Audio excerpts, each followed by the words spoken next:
Hello and welcome to another Doctor's Assistant 1 video. Today I'm doing a video on my thoughts on the film Iron Giant as requested by Harvey, my friend Harvey, on the Doctor's Assistant 1 Facebook page. He commented saying that he would like me to do a video on this, and so yeah, I mean, this was a bit of a surprise to me, but a really nice sort of thing because it gives me an excuse to finally not talk about Doctor Who, which is always a good thing, I guess, on the channel.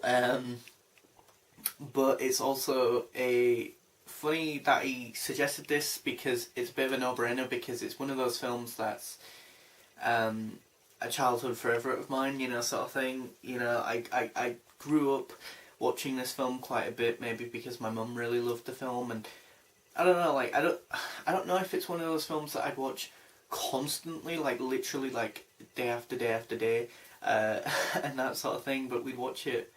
I feel like I've watched it quite a lot of times, like, you know, with quite a few year gaps between each watch, but still enough to know, or have quite a few scenes stuck in my head anyway. Even though it's been quite a few years probably since I last watched this film. It's odd to think that it's quite a short film, at just short of like either just under an hour and a half or over an hour and a half, I can't remember.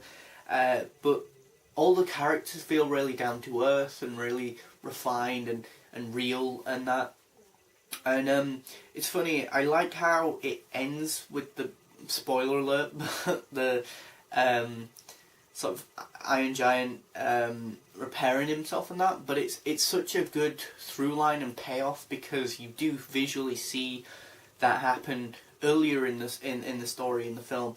And you know, Hogarth is just really funny, really down to earth, really charming, sort of 12-year-old boy, I think he is, and that you know, I'm hip, you know, or you know, populations, Coolville,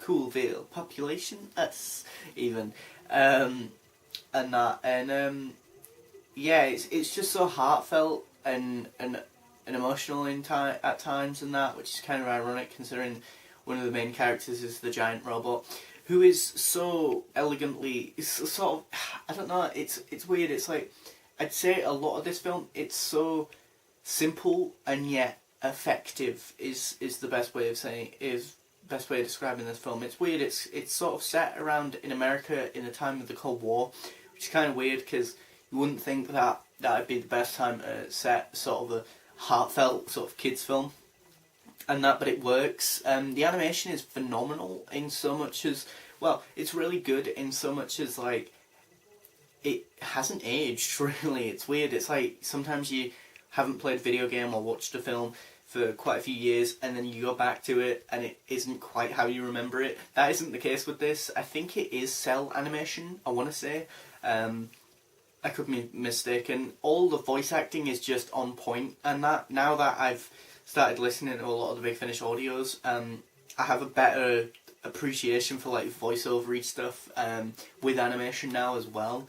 I think where prior I never even put that never really even came into my head, or was even a thought process, part of my thought process even when watching animation.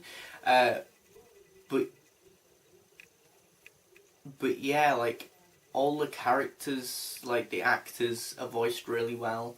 And that, and characterized really well, and develop and grow and have very clear motives and that.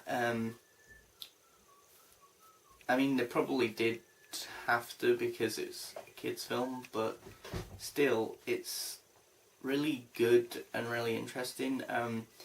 It's really interesting to see the fact that, like, the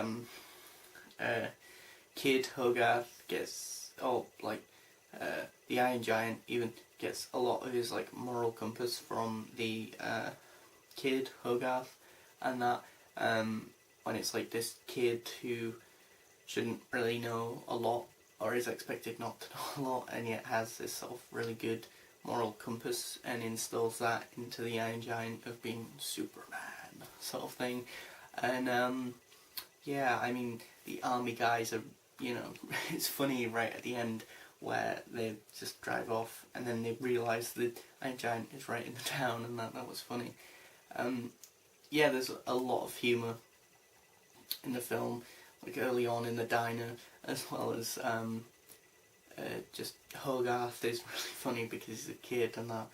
And I like how his mum and everyone doesn't believe him at first, and that, and it's not until later on that people start to believe him and that.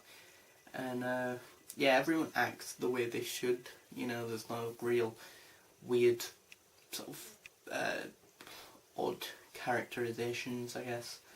And I've always liked with this film, like, the subtle touch of how the weather changes over time as well in the film, making it just feel a bit more real, I guess, lived in and real, and like a livable real world, and that.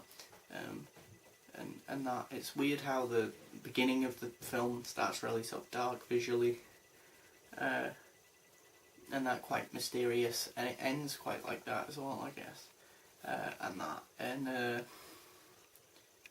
yeah, just quite a fun, heartfelt, funny film, really, and yeah, it's sort of a must-watch sort of film, really, I think, from my personal youth, I guess. So yeah, thanks for watching, comment, rate, and subscribe.